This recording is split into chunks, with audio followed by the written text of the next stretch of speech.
진행을 해보도록 하겠습니다. 예, 뭐 보이시나요? 예.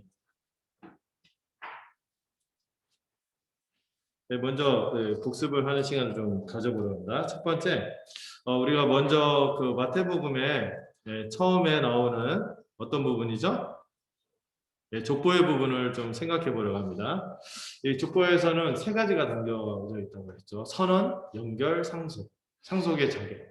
그래서 이 선언은 이 족보에서는 예수님이 다윗의 자손이며 이 영광스러운 하나님 나라를 이루실 왕으로서 선언하고 있고요. 또 아브라함의 자손이라고 하면서 예수 안에서 우리가 그분의 언약 백성이 된다는 것을 또 얘기하고 있고, 세 번째로 이 자격 없는 자들이 그 족보에 들어있는 모습을 통하여 정말 하나님의 은혜와 믿음으로 이 일들이 이루어질 것을 얘기하고 있다고 말씀을 드렸고요.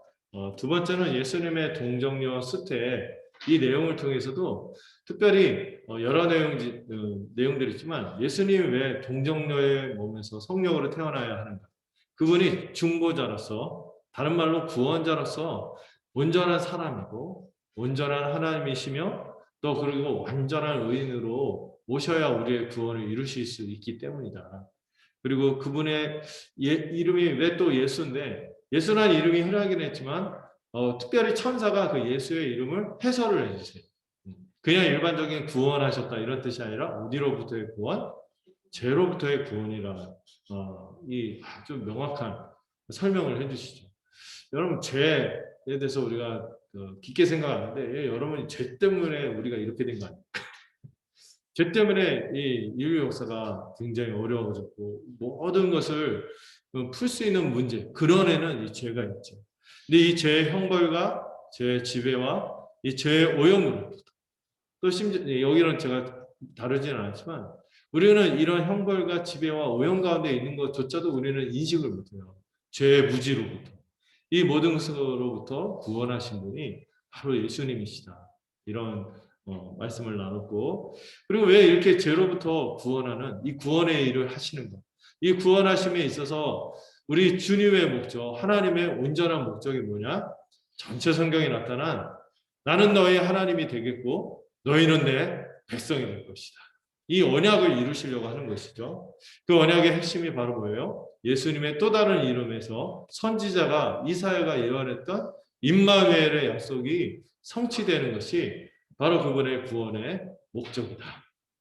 이 땅 가운데 하나님 나라가 임하고, 하나님 나라가 임하는데 왕이신 그분이 현존하시는, 그분이 이 땅 가운데 임해서 직접 우리와 함께 하시고 그분의 원했던 세상, 그분이 원했던 사람들, 인생들의 모습으로 살기를 바라시면서 주님께서 이 땅 가운데 구원을 베풀어 오셨다. 이런 내용을 다뤘습니다. 그리고 지난주에는 그렇게 참된 왕이신데 그 왕으로 오신 예수님에 대해서 이 땅의 사람들은 어떻게 반응하는지, 처음에 그 이스라엘의 모습들, 그 당시 예수님 없을 때 사람들의 반응이 어땠는지를 약간 전체 그 예수님의 삶에, 예수님에 대해서 어떤 반응들이 나타날지를 처음에 살짝 보여주는 거죠. 세 가지 반응이 있죠. 헤롯의 아주 적대적인 반응, 이 세상에 속한 자, 이 세상의 악한 권세를 상징하는 이 헤롯이 아주 적대적으로 예수님을 대하고, 두 번째로 또 이 땅의 지도자들이라고 하는 종교 지도자들, 이 예단의 백성, 이 이스라엘이 우리 주님에게 어떻게 반응했죠? 방관하다가 결국엔 적대로 이어졌죠. 이 대제사장, 기득권자들, 그다음에 이 서기관으로 대표되는 바리새인들의 이 위선과 자기의로 예수님을 거절하는 모습들을 볼 수 있었어요.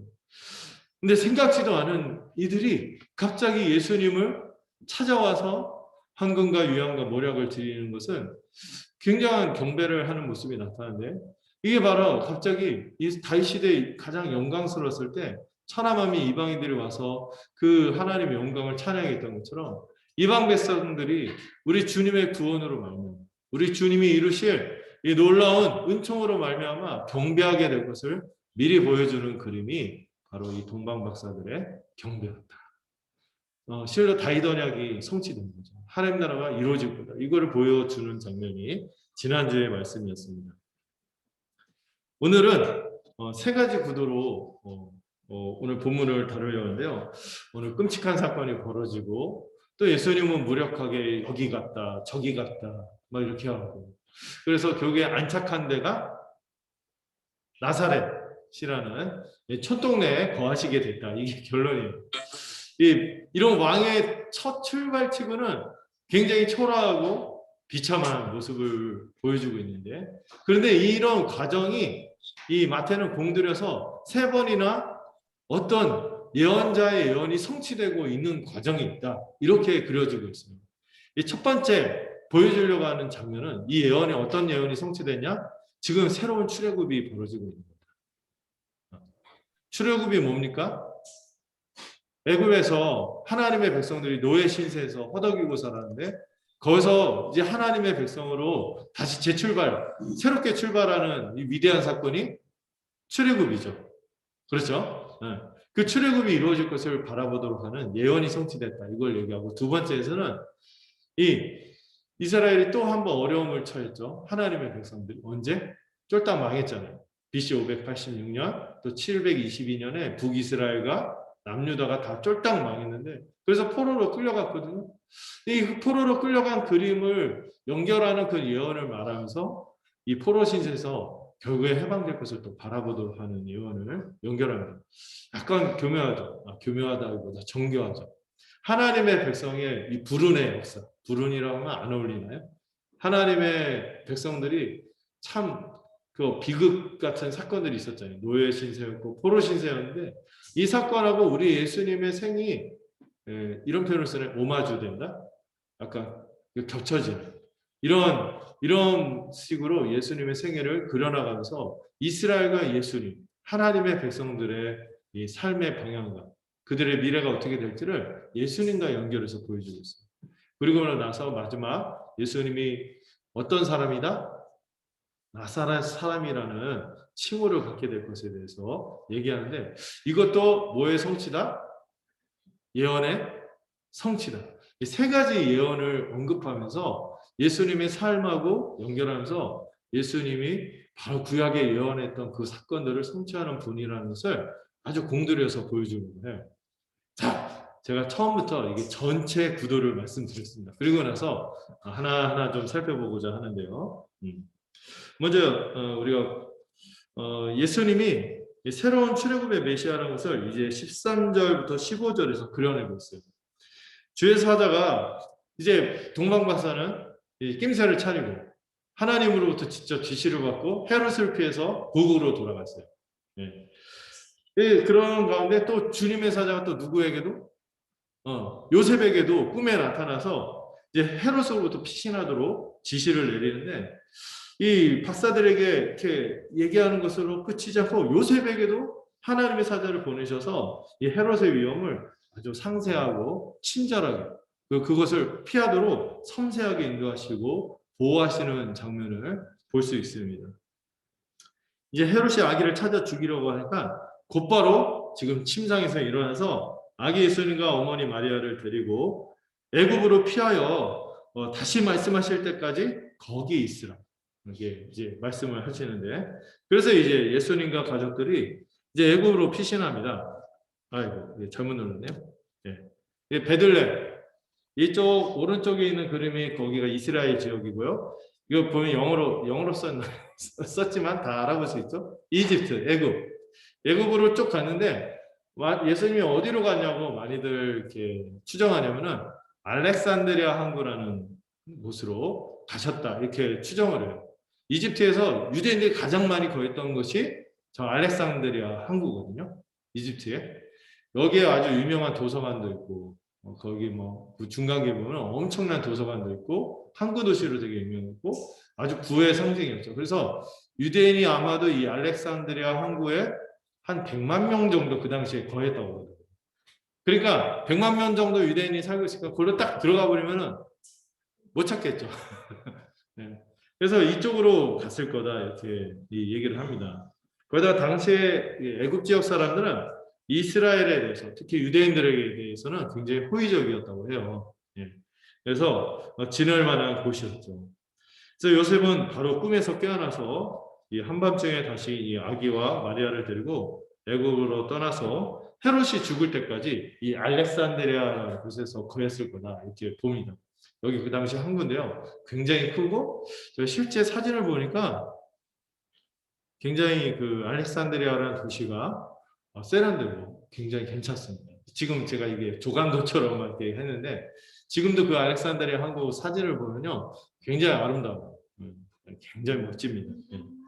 그곳에서 이제 헤롯이 죽을 때까지 사는데 헤롯이 그렇게 이 당시로부터 별로 오래 살지 않고 곧 죽게 돼요. 곧 죽게 돼요. 금방 오래 살지는 않고 한 2, 3년 내에서 이제 헤롯이 죽게 되는데 그때까지 이 애굽에서 거하게 됩니다. 근데 오늘 본문이 이제 두 번째로 마태가 10번 그 말을 쓴다 했죠. 예언자의 말씀, 선지자의 말씀이 예수님의 어떤 사건하고 연결하면서 성취되었다. 이렇게 얘기하는 게 10번 나오는데 두 번째로 나옵니다. 첫 번째는 어떤 사건이 있었죠? 뭐하고 연결했죠? 첫 번째 예언이 뭔지 아세요? 마태가 언급한 임마누엘.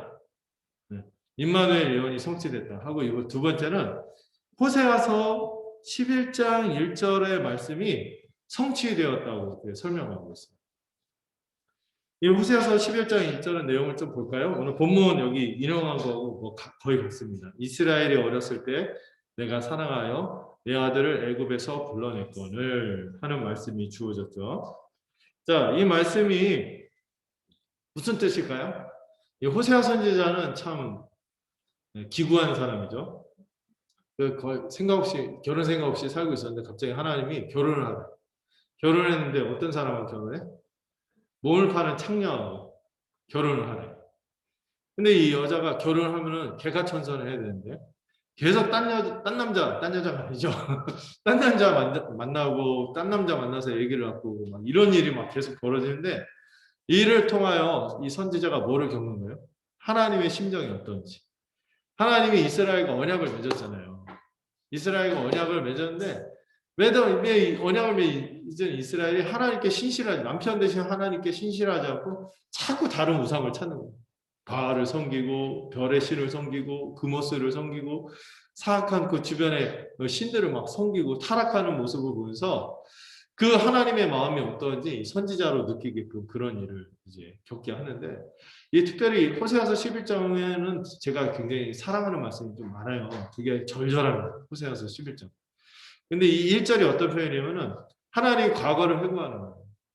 내가 이스라엘이 노예 신세로 허덕이고 정말 이제 백성으로서 모습을 갖춰갈 때였죠. 이집트에 있을 때. 노예 신세를 지면서 허덕일 때 그들이 어렸을 때 내가 사랑하여 그들을 아들로 삼고 아들은 어떤 뜻을 갖고 있다고 그랬죠? 젠더가 아니라 언약을 상속하고 하나님 나라를 주겠다고.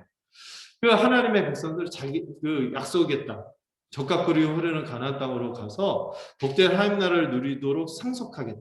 그래서 아들로 삼고 그 아들을 삼아서 어떻게 했어요? 애굽에서 큰 위대한 열재앙과 홍해를 통하여 이 유월절 엄청난 큰 이적을 통하여 이들을 애굽에서 출애굽하셨죠. 이 얘기를 하시면서 지금 이 예수님이 애굽으로 가시는 사건이 바로 이 사건이 이루어지는 거야 하고 마태가 설명하고 있는 것입니다.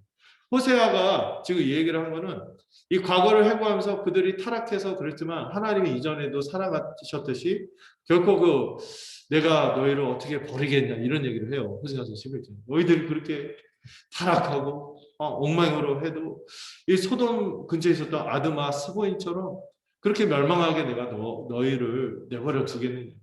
내가 너희를 어떻게 인도했냐. 사람의 줄로 사랑의 줄로 너희들을 그렇게 붙잡고 왔는데 너희들이 상태가 안 좋은데도 내가 이렇게 사랑하고 이렇게 했는데 어떻게 놓겠냐. 이런 얘기를 하세요. 그러면서 과거의 출애굽 역사를 얘기하시거든요. 그러면서 지금 호세아 선지자는 이 예언을 통하여 하나님이 이스라엘 백성을 사랑해서 그들이 노예 신세에서 벗어나도록 애굽에서 구출했다는 것을 이 1절에서 표현한 것이죠. 이거는 바로 하나님이 출애굽하신 그 구원 역사를 생각하도록 하는 말씀인데요. 먼저 호세아 선지자가 이스라엘을 뭐로 지칭했다고요? 아들로 지칭했다 그랬죠. 아들의 뜻은 제가 말씀드렸습니다. 언약의 상속물인 하나님 나라를 상속받을 자격이 있다는 것을 얘기하는데요. 하나님이 이스라엘을 아들로 표현하고 애굽에서 구출하는 것을 통하여 그분은 하나님 나라를 이루실 거예요. 그리고 그들을 그 나라를 누릴 상속자 하나님의 백성으로 삼으신 것이죠. 네, 그런데 이스라엘은 결국 어떻게 됐을까요? 그렇게 출애굽해서 은혜를 베푸시고 그렇게 몇 번이나 돌이키도록 이렇게 사랑하시고 했는데도 불구하고 이 호세아 선지자가 느끼는 심령처럼 이스라엘이 하나님께 어떻게 했습니까? 창녀처럼 하나님을 섬기지 않고 자꾸 다른 신을 찾고 버리고 막 이렇게 하는 거예요.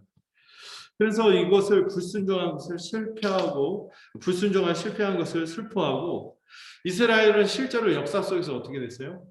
지금 호세아 때도 그렇지만 망해가고 있었지만 지금 시점에서 이스라엘은 실패했어요. 망했죠. 그러나 마태는 하나님이 지금 이런 위기의 상황, 예수님은 이런 위기의 상황에서 적극적으로 개입하시고 돌보시고 구출하시는 것은 예수님이 지금 이스라엘은 실패한 아들이지만 예수님은 지금 애굽에서 아들로 부른다 이런 표현을 쓸 때 그 아들이 바로 누구에게 연결하고 있어요? 지금 마태가 진정한 아들이 누구다? 예수님이다.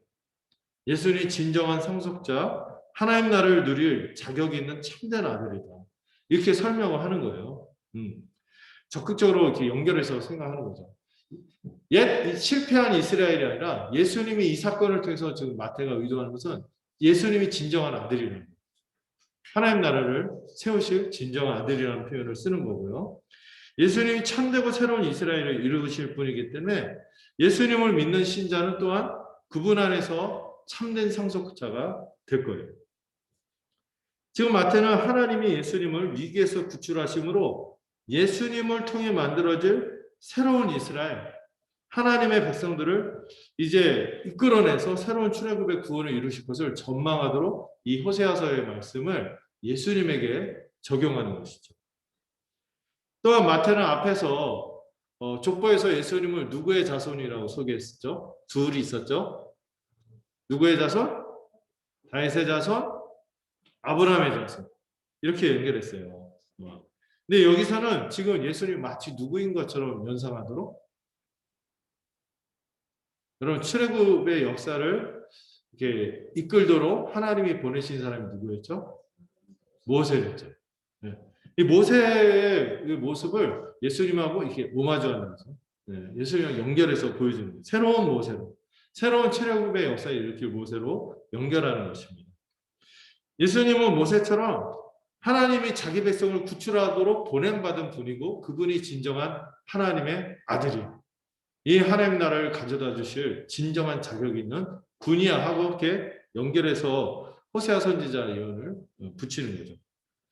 근데 이게 약간 독특한 지점인데요. 이 호세아 선지자 아들들 그리고 예수님의 모습을 모세하고 연결되는 지점이 있으면서 독특한 거는 지금 호세아 선지자 예언의 맥락은 어때요? 어떤 상황을 얘기하고 있죠? 이스라엘을 애굽에서 끄집어내는 출애굽하는 상황으로 연결하고 있잖아요. 그렇죠? 구출받아서 나왔는데 지금 예수님은 어떤 상황이에요? 반대로 애굽으로 들어가는 상황인데 이 예언을 적용하고 있어요. 그래서 약간 뜬금없다. 뭐 꼭꼭꼭 뭐 얘기하는 분도 아니고 그때그때 달라요. 이렇게 말씀하고 그런 것도 아니고 어떤 맥락이 있는 거죠. 예, 그런데 여러분 이 상황이 결국 예수님 거기서 계속 계실 거예요? 아니죠. 네. 금방 이제 헤롯이 죽기까지 한 2, 3년밖에 안 걸려요. 그러고 나서 다시 이 애굽에서 나오게 될 텐데 이 15절에 곧바로 또 이제 헤롯이 죽을 때까지만 거기 거하라고 말씀을 하시죠. 그래서 예수님이 실제로 애굽에 거하시게 돼요. 사실 베들레헴에 거하는 이 가난한 목수의 가정이 이집트로 간다는 게 쉬운 일이 아니잖아요. 근데 아마 예물도 받았기 때문에 그 여비도 생기고 그랬었겠죠. 근데 이렇게 함으로써 실제로 예수님이 여기 이집트에 갔다가 다시 이제 오면서 애굽에서 나오는 그림이 연결이 되는 것입니다. 네. 그래서 애굽에서 거하시다가 이제 2, 3년 내에 이제 곧바로 이스라엘로 돌아올 것인데 비록 지금은 어떤 상황이에요? 세상의 악한 권력자에 의해서 피신해서 힘없이 애굽으로 가신 상황이에요. 그러나 지금 그렇게 힘없이 도망자로 애굽으로 가 있지만 애굽에 계셨다가 다시 이스라엘로 돌아오시는 과정이 생기게 됩니다. 그렇죠? 이 돌아오시는 과정이 생김으로 이 그림이 뭘 떠오르게 하는 거예요? 모세를 통한 새로운 출애굽. 이게 연상이 되도록 이렇게 그림이 그려지는 것이죠. 이를 통해서 마태는 예수님이 새로운 출애굽의 구원 역사를 일으키실 것이라고 미리 선언합니다. 하나님은 예수님을 구출하심으로 예수님 안에서 함께 이 상속을 누릴 자기 백성들을 구원하실 것이다. 이런 새로운 출애굽을 예수님을 통해서 이루실 것이다. 이걸 기대감을 일으키고 보도록 이 예언을 연결해서 예수님이 애굽으로 가는 상황, 그리고 거기서 다시 나올 것을 예견하면서 예수님이 새로운 출애굽을 일으킬 것이다. 이거를 지금 설명하고 있는 것이죠. 호세아서 11장 1절은 그래서 새로운 출애굽을 기대하도록 하는 말씀입니다. 예수님은 왕으로 오셨고 이방 사람들에게 바로 앞에서 그 이방의 고귀한 박사들, 물론 유대인들의 입장에서는 우상 숭배자들이고 그런 사람들이지만 이런 사람들에게 경배를 받음에도 불구하고 예수님의 실상 지금 모습은 어때요? 이 세상의 악한 권력자들에 의해서 핍박받고 피신하는 아주 비참하고 무력한 것 같은 모습에 처해져 있죠. 그러나 하나님은 그 안에서 지금 마태를 통하여 보여줍니다. 지금 그러면 굉장히 비참한 겁니다. 생명을 위협받고 쫓겨가는 정말 너무 아무것도 아닌 이 가정의 어린 아기로 이집트로 갔지만은 그러나 결국엔 그분이 다시 이집트에서 이렇게 나오시면서 새로운 출애굽을 일으키실 거다. 이걸 기대하도록 하는 거예요. 지금은 너무 비참하고 아무것도 아닌 것 같아요. 그러나 하나님은 지금의 바로 그 장면을 통해서 결국에 어떤 걸 이루어갈 것이다? 새로운 출애굽의 놀라운 구원의 역사를 조금씩 치밀하게 진행하고 있다는 것을 이 장면을 통해서 설명해주고 보여주는 것이죠. 앞으로 우리도 이렇게 살아가다 보면, 교회로 살아가다 보면요, 이게 정말 하나님의 백성이고 하나님의 은혜를 받는 백성임에도 불구하고 이게 겉으로 겉모양만 봤을 때는 너는 위축된 모습인 것처럼 보일 때가 많을 거예요. 세상에 의해서 미움도 받고 오해도 받을 것이고, 제가 예측하는 건 좀 더 이 교회에 대해서, 이 기독교 신앙에 대해서 좀 더 적대하는 흐름이 굉장히 더 커질 것 같다. 대세가 될 거예요. 이게 막 갑자기 꺾어질 수 있을 것 같지 않아요. 제가 보니까 현실 정치로 뛰어들어서 막 바꾸려고 하는데 안 될 것 같아요. 이 흐름이 너무. 네. 이런 가운데서 우리가 교회로 지금 살고 신자로 사는 것이 굉장히 위축되고 괴로운 것처럼, 괴로울 때가 많은 것처럼 보이지만, 그리고 우리가 스스로 볼 때도 아무것도 아닌 것 같아요. 하찮고 미미한 존재인 것 같고, 그래서 때로 무력감에 빠질 때도 있고 자괴감이 들 때도 있을 것입니다. 그러나 여러분, 지금 이 쫓겨가는 그림을 통해서 결국 하나님께서 이루시는 그림은 뭐예요? 위대한 새로운 출애굽의 역사를 이뤄가는 큰 그림 가운데 잠깐 벌어지는 비참한 모습이라는 것이죠. 이런 하나님의 거대한 구원 역사를 생각할 때 우리의 지금의 모습에 위축되어서는 안 되는 거죠. 이런 것을 통해서 하나님은 보다 큰 그림으로 큰 출애굽의 역사를 이루어 가시는 것을 우리가 보도록 마태는 이 상황하고 호세아 예언의 그 말씀을 연결해서 이것이 성취되어 가고 있다. 뭐가 역사되고 있어요? 새로운 출애굽의 역사가 진행되고 있다. 이걸 보여주는 것입니다. 자, 이제 두 번째로 헤롯이 박사들이 자신들에게 돌아오지 않으니까 그 전문용어로 빡쳤다고 볼 수 있죠. 아주 심하게 분노해갖고 속았다고 생각하고 자기가 속인 건데 좀 이해가 안 됐어요? 속인 건 자기가 속인 거죠. 내가 경배하겠노라 하면서 이제 실제로 죽이려고 이렇게 하는데 오히려 자기가 속았다고 생각하고 심히 분노합니다. 그리고 헤롯이 사람을 보내어서 이 세상에 나타난 그리스도, 분명히 그리스도란 말을 들었는데 아주 적대적으로 하나님이 보내신 그리스도를 죽이려고 이렇게 하죠. 왜냐하면 자기의 기득권을 포기해야 되고 잃어버릴 것 같고 자기 주도권을, 자기의 권세를 놓칠 것 같으니까 예수님을 죽이려고 합니다. 그래서 알 수가 없잖아요. 그런데 대충 연령대는 나왔죠. 박사들한테 별이 언제 나타나는지 물어봤잖아요. 그러니까 한 2년 어간이었던 것 같아요. 그래서 베들레헴과 그 모든 지경 안에 있는 베들레헴도 이 종교 지도자들을 통해서 알았으니까 장소도 알았어, 연령대도 알았어. 그래서 이 산의 아이들을 조사해서 이 박사들에게 자세히 알아본 이 별이 나타난 때를 기준으로 2살 아래로 적어서 거기에 해당되는 영화들 사례를 그 유명한 헤롯 왕의 영화 사례라는 그 그림이 아이들을 막 죽이는 장면인데 너무 끔찍한 사건이죠. 요즘에 막 그 TV에서 제일 끔찍하게 여러분들 여겨지는 게 뭐 부모든 아니면 누구든 막 이렇게 아이를 학대해서 죽이는 거 보면 정말 마음이 안 좋잖아요. 너무 처참한 일이 벌어진 거죠. 아마 베들레헴이 그 영화나 이런 데 보면 좀 약간 과장된 면이 있어요. 막 수백 명, 수천 명 애기를 막 죽이는 것처럼 막 이렇게 묘사하는데 베들레헴은 당시 아주 작은 동네. 아주 그 앞에서도 얘기했죠. 유다 베들레헴은 아주 작다고. 이런 동네에 아마 신생아부터 해서 2세 아기까지 이렇게 하면은 대략적으로 한 2, 30명의 아기가 여기서 희생됐을 것이다. 죽었을 것이다. 이렇게 추정해요. 아이고 참, 별로 안 좋죠. 왜 하필 예수님의 탄생과 맞물려서 이런 불행한 비극이 벌어졌는지. 어떻게 이런 잔인한 일을 할 수 있냐. 그래서 어떤 분들은요, 그건 좀 과장된 기록이다. 막 이렇게 얘기하는 분들이 있어요. 근데 우리는 이미 헤롯에 대해서 알아봤죠. 시저가 얘기한 게 있었죠. 헤롯의 아들로 태어나느니 돼지로 태어나는 게 낫겠다. 이렇게 얘기할 정도로 이 헤롯이 역사 속에서 보면은 충분히 그럴 만한 아주 사악한 사람이었어. 세상에 자기의 조강지처는 아니지만 세컨드 와이프 아주 똑똑하고 훌륭하고 아름다웠던 마리암네라는 여자를 죽여버리고 그 사이에서 태어난 아기들이 정통 유대의 혈통이라고 여겨지니까 자기가 에돔 사람이라고 아들들도 자기 왕권의 위협이 된다고 생각해서 죽여버려요. 그리고 맏아들도 죽기 전에 음모를 꾸며서 처형시키고 아주 못된 사람입니다. 장모도 죽였다고 했죠. 또 그 말고도 아주 숱하게 자기 권력의 위협이 되면은 죽인 사람이에요. 가차없이 죽인 사람. 제가 이게 헤롯에 대한 기록을 좀 더 봤거든요. 근데 이 사람이 심지어 어떤 일까지 벌어지냐면 자기가 죽을 때가 오니까 생각해 보는 거예요. 자기가 죽으면은 사람들이 슬퍼할까 좋아할까. 머리가 있으니까 어떻게 생각할까요? 별로 사람들이 슬퍼하지 않을 것 같아요. 오히려 좋아할 것 같아요.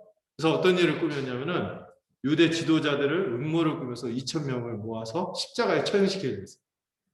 유대 지도자들 명사들 2,000명을 죽여버리면은 자기가 죽을 때 같이 죽이라고 명령을 한 거예요.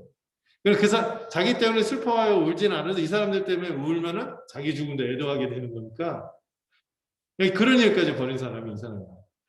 다행히 이제 권력은 그 사람이 죽으면 끝나잖아요. 그래서 이 사람이 죽고 그 일은 벌어지지 않았어요. 그 명령을 취소해서 그 일은 벌어지지 않는데 아주 자기 권력에 도취되고 자기 중심적으로 살아가는 죄인이 끝까지 가면 얼마나 추하고 얼마나 잔인한지 보여주는 게 헤롯입니다. 이런 헤롯에 의해서 이런 비극이 벌어진 것이죠. 어떤 분들은 왜 이런 예수님의 탄생과 그분이 오시지 않았으면 걔 아기들은 멀쩡하지 않았겠냐 뭐 이런 얘기를 해요. 억울한 죽음이 예수님 때문에 생긴 것이 아니냐고 항의하는 사람들이 있습니다. 이런 이야기를 들어봤어요. 그러나 여러분 예수님 아니래도요. 이 세상에 죄와 사망의 악한 세력은 계속 이 베들레헴의 비극 말고도 계속 이 세상 삶 가운데서 이런 비극을 일으키고 끔찍한 범죄를 저지르고 이렇게 사람들 알고 끝간데 없이 죄 가운데 아주 악랄하고 아주 우리를 이제 두렵게 하고 위축되게 하고 끔찍하게 만드는 그런 사악한 비극들을 만들어내는 세상이 이 죄로 가득한 이 죄와 사망과 사단으로 사단들이 통치하는 이 사단이 통치하는 이 세상의 성격이 이런 것이죠. 이런 세상의 한가운데 주님이 오신 거고요. 이런 세상의 한가운데 주님도 오셔서 같이 위협을 받고 같이 이렇게 고난 가운데 함께 하게 된 것이죠. 자신의 권력과 이익을 위해서 시기하고 미워하고 공격성을 드러내는 이런 세상의 권력者, 세상의 악한 이 권세들, 이 감추어진 사단의 이 세력들은 이런 잔인한 일도 서슴지 않습니다. 이전에도 그랬고요. 지금도 그 일이 벌어지고 있고 예수님 당시에도 그 일이 벌어지고 있고 그 이후로도 주님이 이 세상을 변화시키기 위해서 새로운 하나님 나라를 이게 역사가 진행되지만 아직도 사단은 이런 일들을 악한 일들을 벌이고 있는 것이죠. 근데 이 베들레헴의 영아 살해 사건이요. 과거의 어떤 사건하고도 좀 약간 비슷한 면이 있어요. 어떤 사건이 있었죠? 모세가 태어날 때 어떤 일이 벌어졌습니까?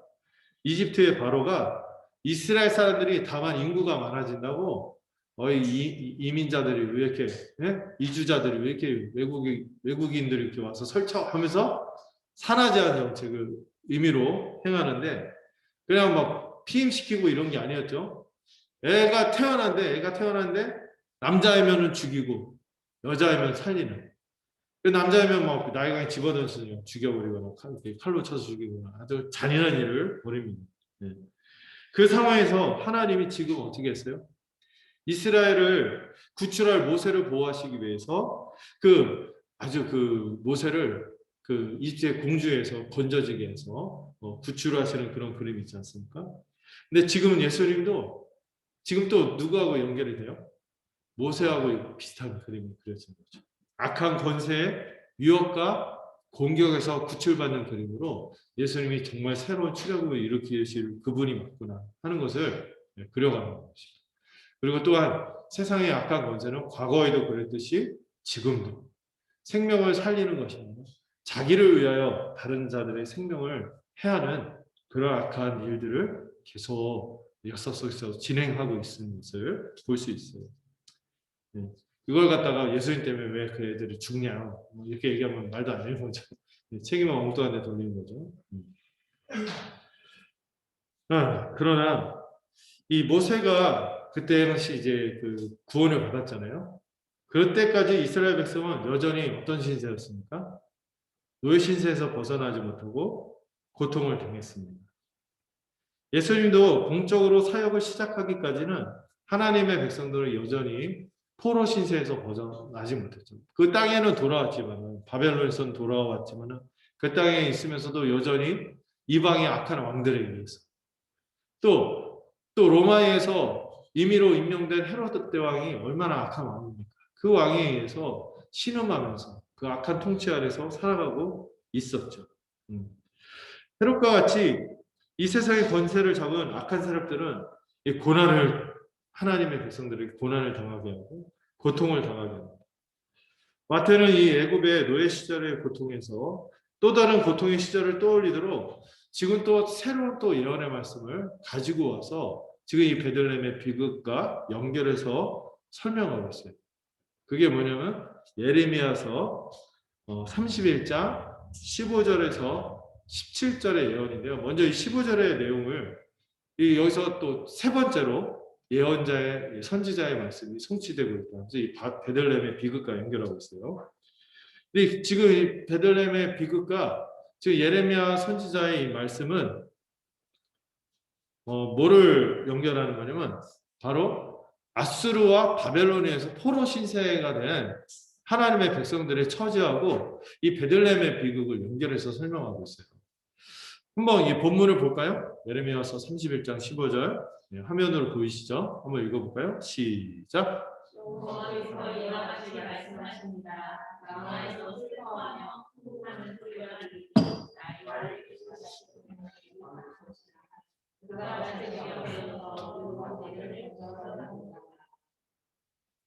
지금 이 구절을 뚝 따와서 지금 어떤 사건으로 연결하는 거예요? 베들레헴에서 아기들이 죽어서 그 영아 살해 사건하고 이걸 연결하는데 지금 원래 이 예레미야 말씀의 맥락이 어떤 맥락이냐면은 여러분 라마가 어디인지 아세요? 짐승 말고 짐승에 라마가 있죠. 라마 말고 실제로 베들레헴 인근에 라헬이 죽어서 묻혔다고 추정되는 장소가 있어요. 라마라는 장소가 있는데요. 여기에서 지금 유다 땅 베들레헴에서 벌어진 비극 때문에 바로 근처에 있는 묻힌 그 이스라엘의 어머니 격인 여인이죠. 이 라헬이 애곡하고 있다고 이 마태가 말하고 있어요. 근데 실제로 라헬은요, 자식을 위해서 애곡한 게 아니라 자식을 더 못 낳게 되고 죽게 된 것도 애곡하고 죽었죠. 우리가 창세기 통해서 봤잖아요. 베냐민을 낳다가 베노니 슬픔의 아들이다 하고 이제 슬퍼하면서 죽었죠. 근데 예레미야 선지자는요, 이 당시 상황하고 이 라헬의 슬픔을 겹쳐서 설명하고 있어요. 새롭게 번역해서 편집해서 얘기하는 거죠. 예레미야 선지자는 그 라헬의 슬픔을 지금 어떤 슬픔하고 연결하고 있어요? 남유다 왕국이 바벨론에 의해서 철저하게 이제 멸망당하는 그 슬픔과 연결해서 지금 표현하고 있습니다. 그리고 여러분, 라헬에게는 어떤 자식들이 있었죠? 라헬이 낳은 두 아들, 요셉과 베냐민이죠. 근데 지금 이 라헬이 자식이 없어져서 위로받기를 거절한다 이렇게 얘기하는데, 라헬이 직접 낳은 자식은 대부분 10명은 레아겔 그리고 라헬의 시종들이 낳고, 라헬은 딱 둘을 낳죠. 근데 지금 포로로 끌려가는 것은 누구예요? 라헬의 자식이 아니라 레아의 자식이 유다 지파, 주로 남유다, 이런 사람들이 끌려가는 상황이죠. 남유다 지파들이 그 사람들이 지금 멸망해서 끌려가는데 라헬의 자식들을 잃어서 라헬이 울고 있다 이렇게 얘기하고 있어요.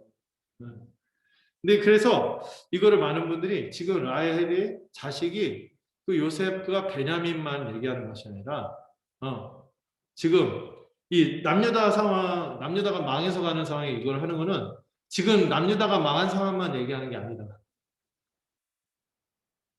그 라헬의 첫 자식이 누구죠? 요셉이 에브라임 므낫세 지파를 이루고 이들이 주류가 돼서 그 10개 지파가 북이스라엘을 이루고 있었잖아요. 근데 이들이 어떻게 됐습니까? 아수르에서 포로로 끌려갔어요. 위에는 이제 그 빨간색 이스라엘, 북이스라엘. 왠지 북쪽은 빨간색 같아요. 북이스라엘 이들이 이제 아수르로 갔어요. 남쪽 유다 사람들도 지금 바벨론으로 가는데, 지금 라헬의 첫 자식인 그 요셉 지파가 줄인 북이스라엘은 이미 망했어요. 아수르에서 포로로 끌려갔고, 곧 이어서 남유다도 바벨론에 의해서 멸망당할 때 끌려갑니다. 근데 남유다가 끌려갈 때 라헬의 또 다른 자식이 누구라고요? 두 번째 자식이 베냐민인데, 여러분 베냐민은 그 당시 이 남북 왕국 상황에서는 베냐민 지파가 온전하게 한 지파로서 기능하지 못하고 어느 지파하고 합쳐졌어요? 유다 지파하고. 이스라엘 사울 왕국, 사울이 했던 것을 다윗이 이제 요나단과 관계해서 이 베냐민 지파를 병합하거든요. 그래서 실제로 요셉 지파라고 할 수 있는 북이스라엘은 이미 멸망했고, 지금 어디가 망하는 거예요? 남유다도 베냐민 지파하고 같이 섞여 있는데, 이 남유다가 망하면서 이 베냐민 사람들도 같이 끌려가는 거예요. 그러니까 라헬의 두 자식들이 지금 다 포로가 돼서 끌려간 상황입니다. 자식이 없어짐으로 슬퍼하는 거죠. 지금 하나님이 약속하신 땅이잖아요. 이 가나안 땅인데, 그들이 범죄함으로 말미암아 아수르와 바벨론에 의해서 멸망해서 그들이 포로로 끌려가는 상황을 지금 예레미야가 슬퍼하면서 이 북이스라엘과 남유다하고 할 것 없이 하나님의 백성으로 불렸던 자들이 다 망해서 끌려가고 있으니 정말 그가 위로받기를 거절한다. 이렇게 어설픈 위로가, 어떤 위로도 위로가 되지 않아요. 하나님의 백성 완전히 망했잖아요. 하나님 언약을 주셨는데 어떻게 이런 일이 벌어질 수 있죠? 이런 일이 지금 벌어진 거예요. 그러다가 이 라마라는 지역이 어디냐면은 라헬이 죽어서 묻힌 장사라고도 이렇게 많이 그 당시 사람들 받아들였지만, 남유다가 망했을 때 바벨론으로 끌려가잖아요. 그때 포로 직결지가 라마 지역이었습니다. 여기에 포로로 직결지로 있다가 사슬을 메고 먼 바벨론으로 포로로 비참하게 끌려가게 돼요. 그 일이 벌어진 것이 바로 라마였어요. 이 선지자는 이 라마의 슬픔이라고 표현하면서, 이 라헬의 애곡이라고 이렇게 표현하면서, 더 이상 하나님이 주신 이 가나안 땅에서 하나님의 언약 백성들이 아무도 거하지 못하고 안식을 그 땅에서 누리지 못하고 북이스라엘 왕국과 남유다 왕국, 그러니까 합쳐서 이스라엘 민족 전부가 다 망해갖고 이제 추방되는 상황과 연결해서 이 비극을 슬퍼하면서 예언한 것이죠. 특별히 이스라엘을 어머니 격인 이 라헬과 연결해서 하나님이 주신 땅에서 자식들이 없어졌기 때문에 위로받기를 거절합니다. 이 베들레헴의 비극, 지금 일어난 베들레헴의 비극과 어디의 비극? 이스라엘 민족의 비극을 지금 연결해서 설명하는 것이죠. 지금 베들레헴의 비극도 왕인데 진정한 왕이 아니죠. 에돔 혼혈 왕이 의해서 자기 민족의 아이들을 지켜야 됩니다. 막 오히려 죽이는. 거의 포로로 끌려가는 상황과 진비하는 그런 상황인 것이죠. 지금은 악한 권세에 의해서 노예 신세, 포로 신세를 벗어나지 못하는 것입니다. 어떤 것으로도 위로받을 수 없는 암담한 상황인 것을 이 베들레헴의 비극과 지금 민족의 비극을 연결해서 앞에서도 그 민족의 출발점인 이스라엘 이 출애굽의 역사를 언급하고 여기서는 이 포로로 끌려가는 이스라엘의 역사를 언급하면서 지금 이 비극의 역사가 우리 민족의 역사, 하나님의 백성의 역사다. 이렇게 전체 그림을 연결해서 설명하고 있는 것입니다. 그런데요, 제가 그것이 알고 싶다도 아니고 그런데 말입니다. 근데 이 예언이요, 여기서 끝내고 우울한 그림으로 끝나는 게 목적이 아니에요. 이 15절 다음에 나오는 말씀들이 되게 중요하거든요. 31절, 15절을 아까 읽었죠. 그러면 그 다음에 이어진 16절, 17절도 곧바로 이어진 16절, 17절도 우리가 같이 봐야 합니다. 같이 한번 읽어볼까요? 시작. 내 목소리와 내 인물을 멈추어라. 그들이 그의 능력에 당해서 돌아오리라. 여호와의 말씀입니다. 너의 자손에 소망이 있을 것이다. 너의 자녀가 그를 지켜보고 돌아오리라. 여호와의 말씀입니다. 15절에서 참 끝이 위로받기를 거절한다. 큰 비극이 벌어졌다. 이렇게 했지만은 끝나지 않았죠. 호세아서도 이 출애굽하고 그들이 사랑을 베풀었지만 그들이 상태가 안 좋고 그래도 놓지 않겠다 이런 말씀이 있듯이 예레미야도 이들이 여기서 쫓겨나기 때문에 이 슬픈 가운데 있지만 위로받기 어려운 상황 가운데 있지만 결국은 어떻게 될 거다? 여호와께서 그의 대적의 땅에서 돌아오도록 할 것이다. 17절 너의 자녀가 자기들의 지경으로 돌아오도록 할 것이다. 이 말씀이 곧바로 이어지거든요. 지금 마태는 파피루스가 비싸니까 이걸 다 적지 않아서 그렇지 이 말씀을 하면서 곧바로 이어질 말씀이 잘 알잖아요. 지금 그런 상황 가운데 있지만 결국에 하나님께서 어떻게 할 거다? 하나님의 백성을 반드시 돌아오게 하시고 반드시 회복시킬 것이고 포로 신세에서 해방할 것을 내다보면서 지금의 비극이 있지만 앞으로는 어떻게 될 거다? 다시 포로 신세에서 해방하는 은혜가 주어질 거다.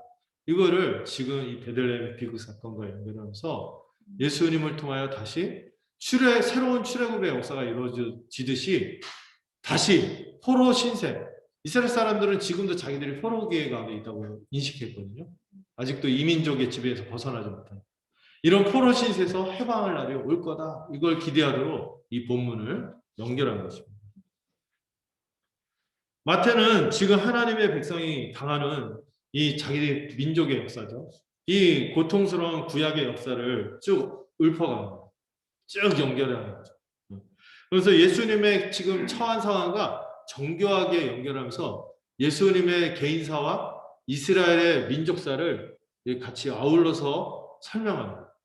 그래서 예수님이 진정한 뭐다? 자기 민족의 고통에 함께 하시는 참된 메시아다. 이걸 말하고 싶은 거죠. 예수님은 애굽의 바로의 폭정 아래서 노예 신세를 벗어나지 못한 이스라엘의 고통에 함께 하시는 겁니다. 또한 예수님은 이 바로의 잔인한 영아 살해에서 살아난 모세처럼 예수님은 헤롯의 음모에서 살아나셔서 자기 백성들을 구원하셨고 또한 예수님은 어떤 분이세요? 지금은 이 민족의 지배 아래서 이 피 억압을 받는 민족으로 자기의 자녀들을 잃어버리는 이런 비극적인 사건이 끊이지 않는 상황인데 있지만은 예레미야 선지자가 얘기했듯이 위로받기를 거절하는 그런 상황인 것 같지만은 결국엔 그분은 아수르와 바벨론에서 포로로 끌려간 하나님의 백성을 돌아오게 하듯이 자기 백성을 돌아오게 하고 회복하실 분인 것을 내다볼 수 있도록 민족의 역사와 예수님의 개인사를 지금 연결해서 마태가 설명하고 있는 것입니다. 지금은 헤롯의 폭정을 피해서 이스라엘 본토를 떠나서 피신한 상황이죠. 마치 포로처럼 끌려가는 것처럼 그런 상황이지만 결국에 예수님이 돌아오실 때 어떻게 하실 거다? 하나님의 백성을 회복하실 것이다. 다시 돌아오실 것이다. 이걸 보여줍니다. 자, 마지막으로 자 이제 헤롯 대왕이 이제 얼마 지나지 않아서 죽었어요. 본문을 보면 이 시간 정리가 좀 빠르죠. 몇 절 안 되는데 이 엄청난 사람이 헤롯 대왕은 왜 대왕이라고 하는지 모르겠어요. 이 사람이 이제 이 헤롯 가문을 시작하니까 왕가를 시작하니까 대왕이라고 별칭하는데 이 사람이 아주 사악하고 아주 못된 사람이었어요. 업적을 이룬 사람한테 대왕이라는 이름을 붙이는데 근데 이 사람이 그런 사람인데 이 헤롯 대왕이 죽었습니다. 그러자 주의 사자가 심지어 어디에서도 나타나요? 애굽에서도 요셉의 꿈에 나타나서 친절하게 알려주십니다. 바로 그 자리에서 일어나서 아기와 그 어머니 마리아를 데리고 이스라엘 땅으로 돌아가라고 하신 것이죠. 이 아기의 목숨을 찾던 자들이 죽었다 이렇게 말하는데요. 이 표현이요 재밌어요. 뭐냐면 재밌다고 하는 것보다 아주 공교롭게도 뭐하고 연결되면 이제 아기의 목숨을 찾던 자들이 죽었더라 했는데 이 말씀이 어떤 말씀하고 비슷하면 출애굽기 4장 19절의 말씀하고 비슷해요. 볼까요? 자, 읽어보죠. 제가 친절한 제가 인용했으니까 찾지 않고 출애굽기 4장 19절 읽어보죠. 시작. 여호와께서 미디안에서 모세에게 이르시되 애굽으로 가라. 지금 요셉이 미디안에서 그 40년 동안 잊혀진 자가 됐어요. 80세 노인이 되었잖아요. 그래서 그냥 여전히 바로의 위협 속에서 막 두려워하면서 지내다가 이제 하나님이 갑자기 모세에게 찾아가셔서 모세를 부르시면서 바로가 죽었으니 이스라엘 땅으로 다시 돌아가서 내 백성을 구출해라 이렇게 명령을 하십니다. 그 비슷한 장면이 지금 펼쳐지고 있는 거예요. 다분히 예수님의 모습이 누구하고 비슷해요? 새로운 출애굽의 역사를 일으키고 이렇게 구원을 이끌어낼 모세하고 비슷하죠.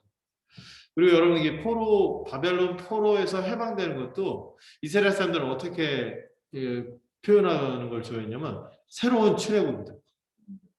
새로 하나님의 백성으로 출범합니다. 이거를 계속 연결해서 생각을 했거든요. 지금 이 비슷한 장면이 펼쳐집니다. 그래서 예수님이 모세와 같은 구원자인 것을 보여주고 또 이 말씀을 듣고 요셉은 즉시로 순종해서 아기와 마리아를 데리고 이렇게 이스라엘 땅으로 들어가는데요. 저쪽이 어디? 저 화살표 바깥이 이집트의 알렉산드리아. 거기서 다시 이스라엘로 들어왔어요. 그런데 이게 들어왔는데 하필 그 땅의 왕이 지금 헤롯 대왕에 이어서 그 헤롯의 또 다른 아들이 왕이 됐는데 그 왕의 이름이 아켈라오라는 왕인데요. 이름 자체가 아주 아켈라오. 이름 자체가 아주 악해. 아켈라오 이 왕도 아빠 못지않게 아주 만만치 않은 폭군이었어요. 기록을 보니까 임금이 되자마자 3,000명을 예루살렘 성전 근처에서 학살합니다. 왕이 되자마자. 아마 권력의 위협이 된다고 이런 사람이 수청하고 그랬나 보죠. 성정이 포악하고 잔인해서 아빠 못지않는 아버지 못지않는. 그래서 요셉은 이 아켈라오가 아버지를 이어 유대 임금이 되었다는 소식을 듣고 원래 고향인 베들레헴으로 가는 게 두려운 거예요. 왜 아버지로부터 정보 받았을 거예요. 거기서 이제 새로운 그리스도가 난다는 얘기가 있더라. 그러니까 돌아가는 게 두려운 거예요. 아버지의 피를 받아 아주 잔인한 사람이 있기 때문에 이 유대인들이 나중에 이 아켈라오를 합심해서 로마 제국에 청원을 합니다. 원래 그렇게 로마 제국에 청원하는 건 죽기보다 싫었을 텐데 이 사람들이 제발 이 사람만은 왕이 되지 못하게 해달라고 이렇게 청원을 해서 거의 10년도 안 돼서 이 사람이 임기가 아니죠. 왕이니까. 왕인데 이 왕위를 유지하지 못하고 쫓겨납니다. 갈리아 지방으로 이제 파면당해서 쫓겨나는데 이 로마가 그렇게 하면 이제 이 다스리려면 반란이 일어나면 안 되니까 이 사람들이 이제 요청을 무시할 수 없었던 거죠. 예, 그래서 이제 아켈라가 파면되는데 이런 상황에서 지금 아켈라가 다스리니까 이제 어디로 간 거예요? 베들레헴으로 가지 않고 북부 갈릴리 근처에 있는 나사렛이란 지방으로 갑니다. 네, 여러분 그 이사야서에도 그런 말씀이 있었죠. 그 갈릴리, 스불론과 납달리 땅은 어떤 땅이라고? 소외되고 칙칙한 땅이죠. 어두운 땅이었죠. 근데 그 땅에 영광이 임할 거다 그런데 예수님이 이 일 때문에 고향 땅 베들레헴에서 근거지를 삼아서 이렇게 살지 않고 어디로 가셨다? 갈릴리에 있는 나사렛 지방으로 가게 된 것이죠. 이 아켈라오를 피하기 위해서 아켈라오 땅이 아닌 그 아켈라오의 영지가 아니었거든요. 이 북부 이스라엘 쪽은 이쪽이 아마 그 나중에는 빌라도가 직접 그 로마 총독위에서 직접 다스리게 하거든요. 그래서 이 헤롯의 영지가 아니었기 때문에 좀 안전할 수 있었던 것 같아요.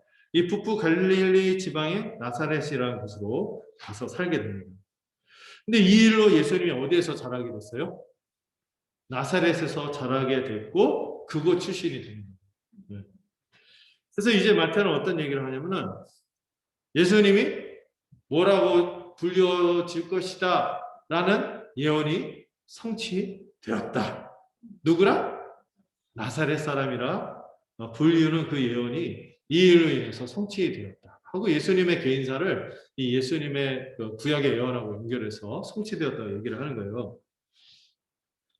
이게 이제 네 번째 예언의 성취를 지금 얘기하고 있는 것이죠.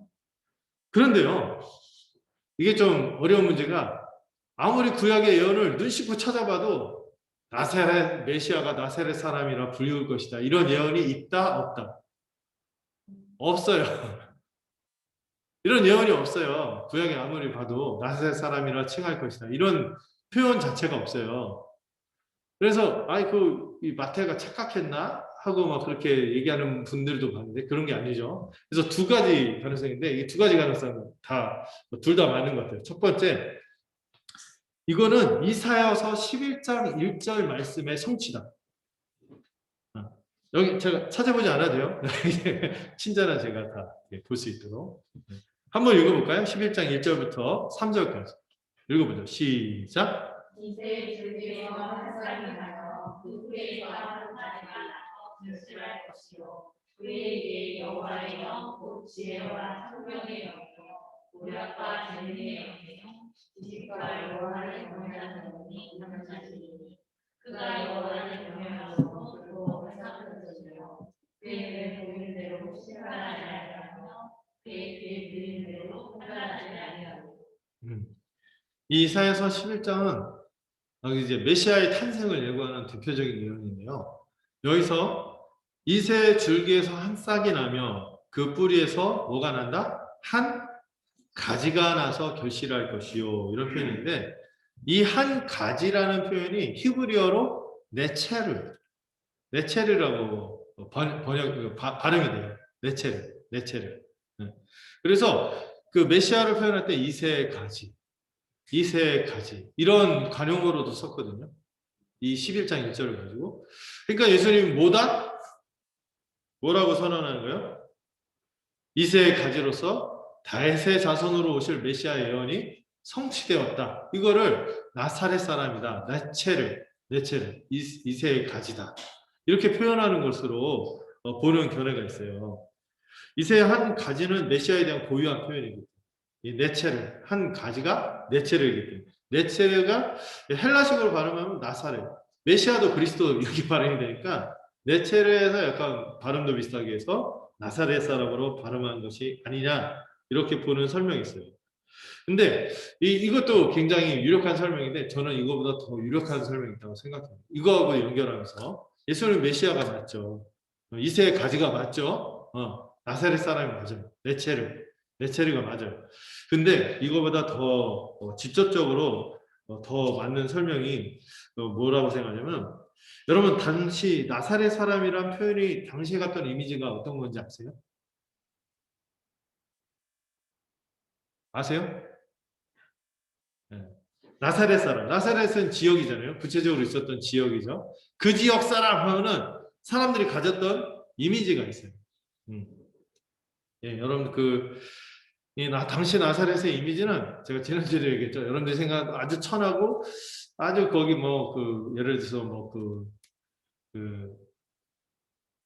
쓰레기 매립장이라든지 시체 막 이렇게 하는 저희 옛날에 왕십리 별명이 그때 똥파리 왕십리 제가 왕십리 출신인데 똥파리 왕십리라고 거기 시구물이라고 시체 버리고 이런 데 있어서 제가 왕십리라고 하면 되게 비웃고 그랬거든요. 그래서 이 나사렛이다 하면 약간 그런 이미지 또는 그 난지도 지금은 아주 잘 나가는 동네가 됐지만 난지도 쓰레기 매립지 이런 데 있잖아요. 천하고 아주 작은 총동네 대표적인 곳이 나사렛이었어요. 근데 요한복음 1장 46절에 보면은 이런 얘기가 나오죠. 굉장히 나사렛이 어떤 동네인지 모르겠지만 굉장히 천하고 작은 촌동네고 안 좋은 인식이 있었던 동네였어요. 전북 지역에서는 죄송합니다. 익산이 옛날에 일이었잖아요. 일이하면 무슨 폭발 사건 하면서 막 이렇게 또 막 이런 사건들을 연상하면서 이렇게 부정적인 이미지 막 갖는 사람들 있잖아요. 나쁜 거죠. 근데 그 당시 통념적으로 나사렛이 그런 동네였어요. 나사렛이. 이 요한복음 1장 46절 오직하면 그런 말이 나옵니까? 이 메시아를 기다렸던 나다나엘이라는 사람이 나사렛에서 그 메시아가 나왔다 이런 얘기 들으니까 바로 보이는 반응이 뭐예요? 나사렛에서 무슨 선한 것이 날 수 있냐? 하고 막 얘기하니까 빌립이 커맨씨 와서 봐라 뭐 이런 얘기를 하죠. 그만큼 나사렛이 그런 이미지의 동네였어요. 그리고 이게 요한복음에 또 아주 잘 설명했는데 7장 41절 42절 52절까지 함께 한번 읽어볼까요? 시작. 어떤 사람은 그리스도가 아니요 어떤 이들은 그리스도가 어찌 갈릴리에서 나오겠느냐. 성경에 이르기를 그리스도는 다윗의 씨로 또 다윗이 살던 마을 베들레헴에서 나오리라 하지 아니하였느냐. 그들이 대답하였는데 너도 갈릴리에서 왔느냐. 찾아보라. 갈릴리에서는 선지자가 나지 못하느냐 하였더라. 이 나사렛뿐만 아니라 이 나사렛을 둘러싼 갈릴리란 지역에 대한 그 당시 사람들의 인식이죠. 무슨 그리스도가 갈릴리에서 나와 이런 얘기가 나오는 거죠. 근데 예수님의 별명 중에 하나가 또 예수님의 제자들의 별명도 갈릴리 사람들이거든요. 이게 굉장히 낮춰서 표현합니다. 멸시하는 표현이에요. 멸시하는. 갈릴리 것들이고 이런 거죠. 52절도 보세요. 찾아봐라. 갈릴리에서 선지자가 나지 못하였다. 그런 일이 없었다. 거기는 개천에서 용난다는데 이거는 개천도 아니고 완전히 쓰레기 하천이야. 그래서 막 이렇게 비하하는 듯한 그런 이미지가 나사렛 사람이라는 당시의 이미지였습니다. 그러면은 도대체 이 나사렛 사람이라는 그 당시의 이미지를 가지고 이 마태는 어떤 예언이 성취되었다고 하느냐? 바로 이사야서 53장 2절 3절에 나오는 고난당하는 종, 멸시당하는 종의 예언이 예수님의 이런 과정을 통하여 성취되고 있다고 설명하는 것이죠. 이사야서 53장 전체가 고난받는 종의 노래인데 이 중에서 2절 3절만 한번 같이 읽어볼까요? 시작. 주 앞에서 나를 영원한 같고 하나님과 소리 같아서 모랄도 없고 부채도 없은지 우리가 그의 행보하나 아름다운 것이 없다. 그는 멸시를 받아 사람들에게 버림받았으며 강도를 많이 겪었으며 질투를 하는 자라. 마치 사람들이 그에게서 얼굴을 가지고 다시 멸시를 받았고 우리도 그를 귀히 여기지 않았다. 우리에게 오셔서 구원을 베푸실 이 메시아가 이사야 선지자는 어떤 대우를 당할 거라고? 고난을 당하고 멸시를 당하는 메시아로 오셨다고 설명하고 있어요. 여호와의 종인데 고난과 멸시를 당하는 여호와의 종으로 설명하고 있죠. 근데 이게 아이러니하게도요. 그 당시 사람들은 이사야서 53장을 읽으면서 이것이 누구의 이야기라고 읽지 않았어요? 자기들을 구원할 메시아의 이야기로 읽지 않고 자기들의 이야기로 읽었습니다. 자기들이 멸시를 당하고 포로기 때문에 고난을 당하고 어려움을 당하고 조롱을 당하고 손가락질을 받고 그렇지만 하나님께서 이렇게 들어 세우실 거야 하는데 자기들 얘기라고 생각했지 절대 자기들을 구원할 메시아가 이런 취급을 당할 거라고는 생각을 못한 거예요. 그리고 예수님이 오셨을 때 그렇게 대우를 하는 거죠. 네. 여러분 이스라엘 사람들은요 지금도 이 이사야서 53장을 메시아로 연결해서 생각하지 않아요. 지금도 이스라엘 사람들은 이 고난받는 종들이 자기들이라고 생각해요. 고난받는 종이 자기들이라고 생각해요. 절대 메시아가 그럴 수 없다고 생각합니다. 근데 마태는요, 예수님이 나사렛 사람이라는 이 고난과 멸시를 당하는 종으로 오셨지만 그분은 지금도 유대인들이 그렇게 멸시를 하고 나사렛에서 무슨 갈릴리에서 메시아고 그러지만은 바로 그 예수님이 이 고난당하는 영화의 종으로서 새로운 최고급을 일으키며 우리를 포로 신세에서 해방할 구원자시다. 이런 고백을 하는 것입니다. 네. 이 전체 과정을 통해서 우리가 알 수 있는 것은 예수님은요, 이 고통당하는 자기 백성과 어떻게 하시는 건? 이 운명이라는 표현이 어울리는지 모르겠지만 그들의 그 비극과 그들의 어려운 삶 가운데 함께 하셨던 분이죠. 고난에 함께 참여하시는 분이죠. 아니 그분은 자기 백성에게서도 고난과 멸시와 고통을 당하신 분이셨죠. 그러나 그분은 어떤 분이세요? 왕이세요. 참된 왕이세요. 참된 메시아였어요. 그럼에도 불구하고 우리의 구원을 위해서 그분은 영광을 취하시지 않고 뭐를 택하셨어요? 멸시받는 길과 고난당하는 길을 택하시고 우리 가운데 구원하시기 위해서 오신 분인 것이죠. 다른 사도의 표현처럼 우리를 부유하게 하시려고 가난해지신 것이고 우리에게 영광을 주시기 위해서 고난과 멸시당하는 것을 택하신 분이 우리의 구원자이시오 우리의 참된 메시아이신 예수님입니다. 이런 고백을 하는 거죠. 심지어 그분은 우리에게 생명을 주시려고 뭘 택하셨어요? 죽음을 택하신 분이시죠. 이런 이해를 못할 은혜를 주시기 위해서 예수님이 지금 뭐로 불리우는 예언을 성취했다? 고난받고 멸시당하고 조롱의 대상이 나사렛 사람이라 불리우는 길을 택했다는 것이죠. 이 말씀을 통해서 우리 예수님이 바로 참된 메시아, 이 자기 민족, 자기 백성의 고통 가운데 함께 하시고 그 백성의 고통을 구원하기 위해서 오히려 자신을 고통 가운데 밀어넣으시고 심지어 죽음의 길로 몰아넣으신 고난당하시는 여호와의 종인 것을 묵상하도록 하는 것입니다. 하나님의 백성이 아니라 누가? 하나님의 백성, 자기 백성을 구출할 메시아가 이렇게 멸시당하는 길을 택하셨다는 것을 보여주는 것이죠. 이로써 우리가 말씀을 맺고 묵상하고 좀 적용하려는데요. 먼저 우리가 생각할 것은 이 세상의 악한 권세의 성격을 우리가 좀 볼 수 있어요. 세상의 악한 권세는요, 기본적으로 다른 사람들을 공격하고 미워하고 적대하는데 특별히 누구를 미워하고 대적할까요? 세상에 속하지 않았기 때문에 세상이 우리를 미워한다는 예수님의 말씀이 있었죠. 기본적으로 세상은 우리에게 적대적입니다.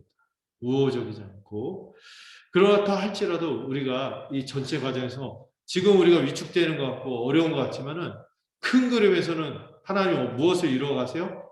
구원과 해방을 이루어간다는 사실을 기억하고 절대 여러분 세상에 타협하지도 말고 세상에 속하지도 말고 또 세상에 위축되지도 말고 세상에 두려워하지 말 것을 이 본문은 역설적으로 증거합니다.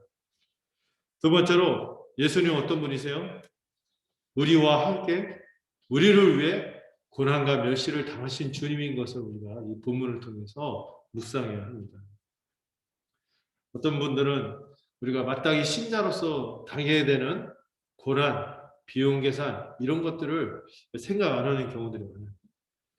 제 옛날 동기가 그 이영 목사님 찾아가고 막 진로 상담을 한 거예요. 이제 어느 정도 40 중반이 되니까 두려웠어. 교회에서는 이제 점점 자기가 설 자리가 없는 거죠. 계속 그 부격자로 있어봐야. 그러니까 근데 어떻게 자기가 개척을 하자니 두렵고 또 어디로 가자니 자기가 뭐 그냥 애매하고 막 이러면서 맨날 두렵다 무섭다 뭘 해야 될지 모르겠다 이런 얘기를 한 거예요. 신대여 때 같이 공부를 했던 친구였는데 근데 이 영상이 그 얘기 듣고 너무 안타깝기도 하고 또 한편에서 한심하기도 하고 그래서 너는 그동안 뭘 준비했냐 이런 가운데서 어려움이 있고 그러더라도 주의 말씀을 읽고 복음 붙잡고 그 너의 그 사역을 펼치고 이렇게 해야지 너무 그동안 뭐 준비했냐니까 그냥 현실에 맞춰서 급급해서 그냥 생계교리를 이제 급급하게 살아와서 그런 걸 돌아보지 못했다는 거예요. 그럼 너는 도대체 주를 위해서 뭘 지불할 마음이 있고 비용 계산할 마음이 있고 무엇을 위해서 고난을 당하고 이런 거를 왜 준비를 못했냐니까 이 친구가 눈 똑바로 뜨면서 그랬더니 요즘 시대에 고난이 어디 있습니까? 아 이렇게 눈을 부라리면서 얘기했다는 거예요. 그 얘기 듣고 참 동기인데 그렇게 된 건 좀 안타까웠는데 근데 여러분 우리가 정말 신자답게 살려고 하면은요 뭔가 지불해야 되는 게 있는 거예요. 또 신자인 것 때문에 그 자체로도 세상과 충돌되고 갈등되고 그것 때문에 세상이 자기에게 속하지 않았기 때문에 그것을 가지고 미워하고 압박을 가할 때가 있습니다. 그럴 때 그것을 회피하면 안 되는 것이죠. 그럴 때 우리가 기억할 게 있어요. 그렇게 우리가 고난의 길을 십자가의 길을 갈 때 주님이 어떻게 하신다? 자기 백성과 함께 하시는 분이시며 또 우리의 구원을 위해서 앞서 이 고난을 당하셔서 결국 우리에게 뭘 주실 거다? 이 하나님의 섭리를 통하여 우리에게 승리를 주실 분이에요. 출애굽의 구원과 회방의 역사를 이 놀라운 하나님 나라의 역사를 주실 분인 것을 우리가 전망하는 것입니다. 지금 비록 고난이 있나요? 어려움이 있나요? 또 신자로서 이렇게 하면서 좀 위축되거나 또 여러 가지 그런 부분들이 있다면은 두려워하지 마시고 또 우리 고린도전서 10장의 말씀처럼 이것이 있을 때마다 하나님이 어떻게 하신다? 감당할 수 없는 건 안 주시고 또 감당하기 어려운 것은 어떻게 하신다? 피할 길을 주실 거예요.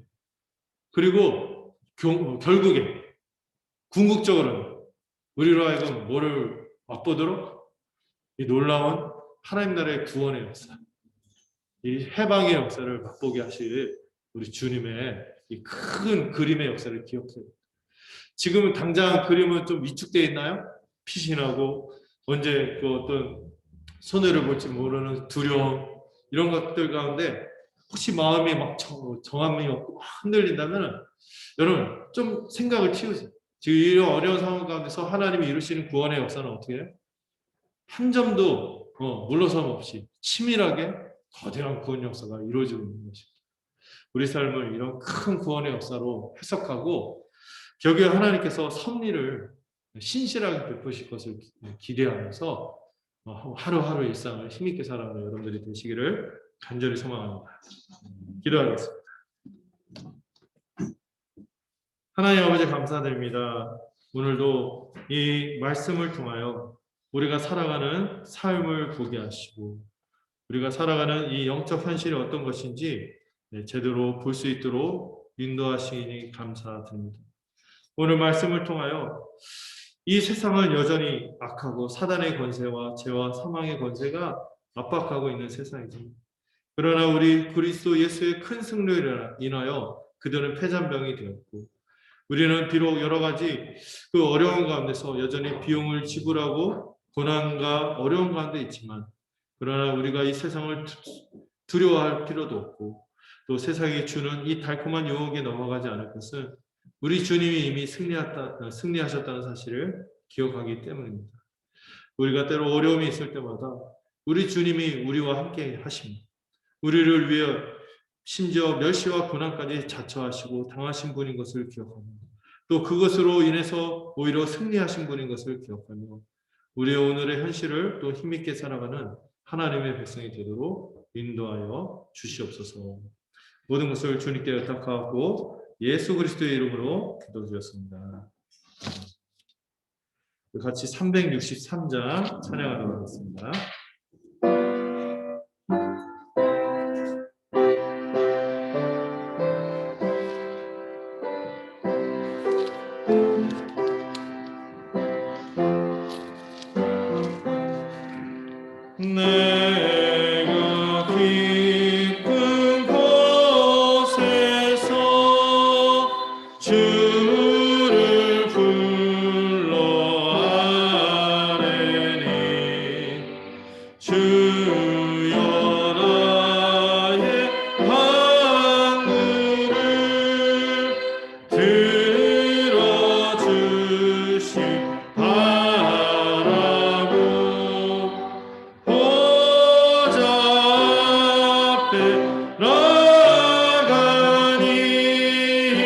응